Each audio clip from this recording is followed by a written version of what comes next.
Sen zeytbeysen gelip kulağın her gün varmaya mı? Koyuyorsan zeytbanda her gün legenle bakalına yapacak. Bu legendeki bakıyor yapacak. Koysa, bura bak, böyleysen kulağın buraya yapıyor. Koyuyorsun, hem karnına geliyor. Kulağın başın kalıp körler. Koyuyorsa baş sol taraftadır. Tam muhalifte, o rast değil. Mənsəbəmdə, mənsəbəm o rastdır. Muhalif alətdir.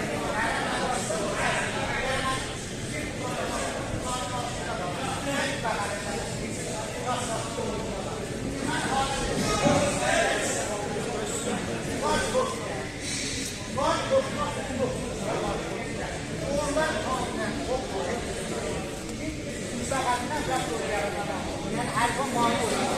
Yani yolun altından güzel. Bir dayanacaqsın, öldü mahalləti dəyəcəm. Gelmək deyini bu halədə. Gel o ara gelməyəcəm. Zərf olsa, şuna qoyuyorsun. Hərəkət var, gel o durursan. Həmçin var, bu halədə şuna düzəlsinə bağlı. Gel o ara gelməyəcəm. Oraları yoxdur.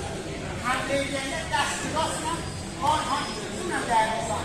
O qolundan həm deyiləyəndə orada dəstini az deyərlər. Koyuyorsan, dəstini yoxsun əvvəl gedəcəksən. Koyuyorsundan. Dəstinsə koysan, o nəyinə gələcək olur. Az əvvəldə dəstini yoxsun həm deyiləyən.